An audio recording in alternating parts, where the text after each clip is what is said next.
Centre of मास और centre of gravity. देखो centre of मास या सेंटर ऑफ ग्रेविटी क्या होता है, तो कहते हैं कि a body behave as if its whole mass is concentrated at one point called its center of mass or center of gravity, even though earth attracts every part of its. आमतौर पर क्या होता है हमारे पास आमतौर पर हम इसको डिस्कस करते हैं। फातिमा वालेकुम अस्सलाम। चलें, आमतौर पर क्या करते हैं, देखो सेंटर ऑफ मास के लिहाज से अगर मैं तुम्हारे लिए डिस्कस करूं ना, तो देखो यहां पर एक कंडीशन तुम्हारे पास गिवन है। ये एक क्या, देखो एक यूनिफॉर्म रॉड है, इस यूनिफॉर्म रॉड के ये सेंटर ऑफ मास है जहां पर इसका होल वेट क्या कर रहा है, एक्ट कर रहा है। ठीक हो गया, बोलो यस और नो। फातिमा ओके की रिपोर्ट है बेटा, आशिर, अबिया मेरे बच्चे, आयशा ओके की रिपोर्ट है, सुनैना, आजिब भी आ गए, क्या बात है, बेहतरीन। तो यहां पर इसका पूरा मास एक्ट कर रहा है, तो हम कहते हैं this is what we have the centre of mass. लेकिन अगर इसी सेंटर ऑफ मास को, इसी फुलक्रम को मैं थोड़ा सा डिस्टर्ब कर दूं, तो क्या अब ये इक्विलिब्रियम में रहेगा? तो जवाब है अब दूसरे वाले केस में ये इक्विलिब्रियम में नहीं रहेगा। फातिमा जज़ाकल्लाह मेरे बच्चे, ओके की रिपोर्ट है, थैंक यू। तो ये इक्विलिब्रियम केस आ गया। नाउ अब अगर मैं तुम्हें एक एग्जांपल दिखाऊं, जैसे एक रोप पे चलता हुआ कोई करतबबाज है ना, याद है जैसे सर्कस वगैरह में हम जाते हैं तो रोप पे चलता हुआ जो बंदा है वो क्या करता है भाई, अपने हाथ में एक स्टिक ले लेता है, वो स्टिक इसके सेंटर ऑफ मास को क्या करता है, अलाइन करने के काम आता है और गिरने के चांसेस कम होते हैं। बोलो यस और नो। सर्कस में इस टाइप की कुछ चीजें देखी होंगी, बोलो बेटा। ओके की रिपोर्ट है, ऐसे ही है, सुनैना ओके, फातिमा बेहतरीन आंसर दिया, आयशा क्या बात है भाई, जबरदस्त हो गया। चलो Rahima okay, Ajib are you there, Ashir आ गए, बेहतरीन हो गया। अबिया ओके की रिपोर्ट आई मेरे बच्चे, चलें डन। तो एक हमारे पास centre of mass. Now centre of gravity of some regular shape object के बारे में मैं बात करने जा रहा हूं।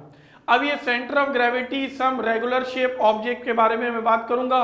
तो बेसिकली सेंटर ऑफ ग्रेविटी आमतौर पर ऑफ आजिब वालेकुम अस्सलाम of a regular shape uniform object is their geometrical centre. ये ज्योमेट्रिकल सेंटर होता है, उसको आमतौर पर हम ऐसे डिस्कस करते हैं। फॉर एग्जांपल एक यूनिफॉर्म रॉड ले लो, देखो ये एक यूनिफॉर्म रॉड है, इस रॉड से अगर मैं तुम्हारे लिए डिस्कस करूं ना, तो इसका जो सेंटर है, ये इसका सेंटर ऑफ क्या है मेरा बेटा, बोलो ग्रेविटी है, जहां पर आमतौर पर इसका पूरा वेट एक्ट करता है। बोलो यस और नो।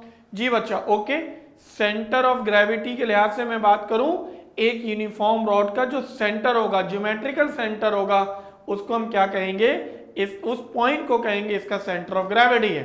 नाउ इसी में अगर दूसरी कंडीशन में बात करूं, तो centre of gravity of uniform square के बारे में बात हो रही है या रेक्टेंगुलर शीट के बारे में बात हो रही है।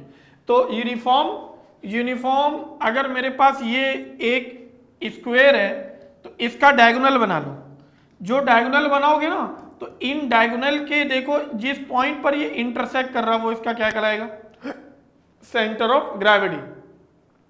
सिमिलरली अगर मैं एक रेक्टेंगुलर शेप ले लूं, इस रेक्टेंगुलर शेप को भी देखोगे तो इसको इस पॉइंट पर इसके तमाम डायगोनल्स एक दूसरे को इंटरसेक्ट कर रहे हैं, तो ये कहलाएगा इसका centre of gravity. Okay Ajib okay, Fatima done हो गया मेरा बेटा, चलें डन ओके। चलें अबिया, आयजा मेरा बच्चा, राहिमा, सुनैना, बेहतरीन हो गया। चलें एक तो ये, दूसरी कंडीशन में देखता हूं, तो the centre of gravity of a solid और हॉलो स्फीयर। तो सॉलिड और hollow sphere is the centre of sphere as shown यहां पर। जैसे कि स्फीयर का जो सेंटर है, यही हकीकत में क्या है इसका सेंटर ऑफ ग्रेविटी। ये दो तरीके से हो सकता है, ये हॉलो भी हो सकता है और इसी के साथ साथ ये सॉलिड स्फीयर भी हो सकता है। ठीक हो गया मेरा बेटा। नाउ इन दोनों चीजों को अगर तुम लोगों ने देख लिया, इसको डिस्कस कर लिया, तो इसकी अरेंजमेंट क्या होगी समझाता हूं थोड़ा सा। हॉलो मीन्स का मतलब है टेनिस बॉल, आजिब हॉलो मीन्स का मतलब है टेनिस बॉल, और हार्ड बॉल सॉलिड बॉल है। बोलो यस और नो, है ना भाई, हार्ड बॉल है तो अंदर सॉलिड है, बिल्कुल ठीक। आगे देखो, अब मेरे पास कुछ आमतौर पर इसी कंडीशन में कंटिन्यू करता हूं, बोलता हूं यूनिफॉर्म सर्कुलर रिंग है। चलो एक रिंग ले लिया, इस रिंग से भी हम लोगों ने क्या किया, इसके दो रेडियस से लाइन बनाई, इस ये जहां पर एक दूसरे को इंटरसेक्ट कर रहे हैं ये इसका क्या कहलाएगा मेरा बेटा, बोलो सेंटर ऑफ ग्रेविटी कहलाएगा। बोलो ओके की रिपोर्ट है। अभी या डन, अलिजवा भी आ गई, थैंक यू। चलो एवरीवन, चलें, बेहतरीन हो गया। सुनैना जज़ाकल्लाह मेरे बच्चे, ओके की रिपोर्ट आ गई। यहां तक तो तुम्हारे पास एक अरेंजमेंट आई।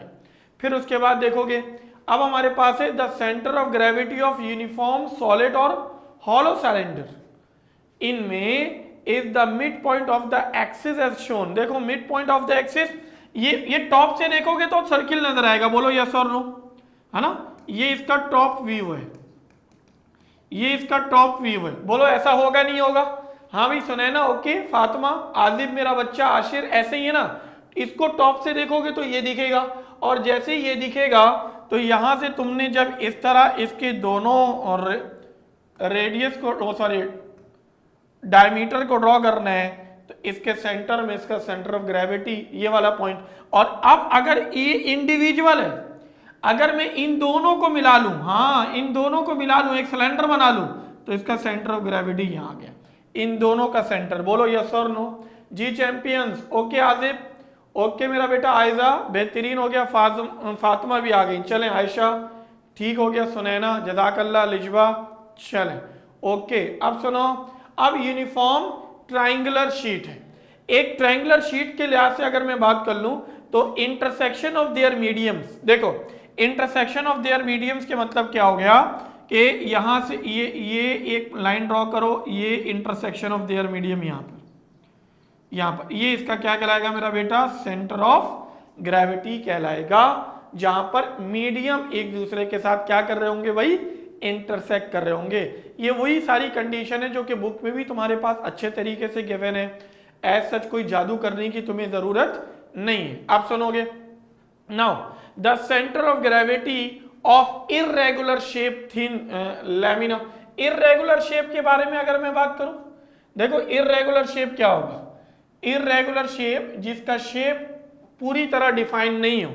इसमें देखोगे नंबर 1 ये दिखाया गया, नंबर 2 ये दिखाया गया, और नंबर 3 ये दिखाया गया।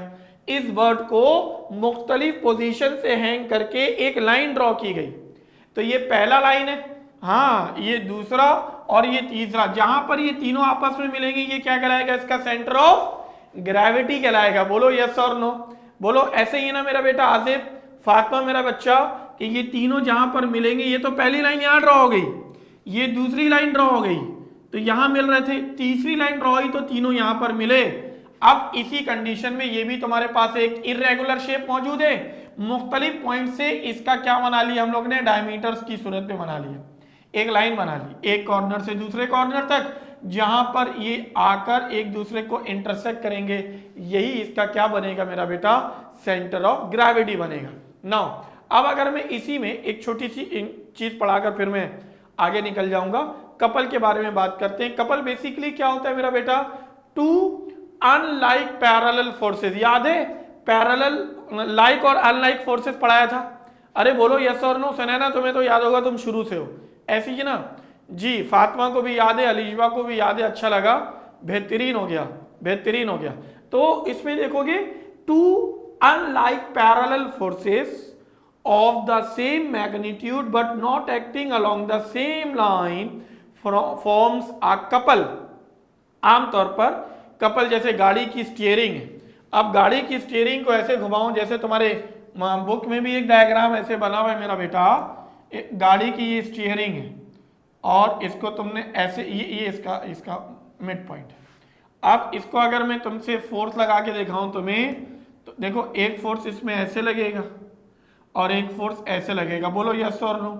तो both are equal in magnitude, मतलब F1 और F2 दोनों मैग्नीट्यूड में सेम होंगे, लेकिन डायरेक्शन दोनों की अपोजिट होगी।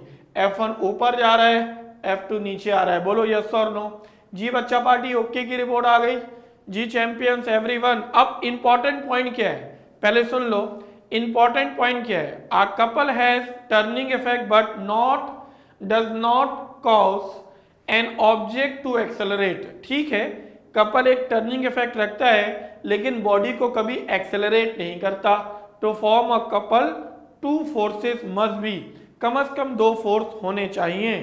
अब इनके लिए एमसीक्यूज के इंपॉर्टेंट पॉइंट क्या है, तो सुनो, इंपॉर्टेंट पॉइंट ये रहा कि इक्वल इन मैग्नीट्यूड, दोनों फोर्सेस का मैग्नीट्यूड सेम होना चाहिए, parallel but opposite in direction, दोनों एक दूसरे के पैरेलल होंगे लेकिन direction opposite, separated by a distance, लाजमी इन दोनों के दरमियान में कुछ ना कुछ डिस्टेंस होगा, और टॉर्क ऑफ कपल की means one of the forces multiply by the perpendicular distance between the forces. और आमतौर पर इसमें इस टॉर्क ऑफ द कपल में देखो, अगर मैं टॉर्क पढ़ाता ना तो यहां से डिस्टेंस लेता, लेकिन अगर मैं कपल पढ़ा रहा हूं तो पूरा डिस्टेंस कवर करूंगा। बोलो यस और नो जी। चैंपियंस एवरीवन, ओके की रिपोर्ट आ गई, डन करो तो आगे चलूं। क्या बात है, क्या बात है यार, जबरदस्त हो गया। अलिजवा, आयशा थैंक यू, आयजा बेहतरीन हो गया, फातिमा ओके आओ भाई।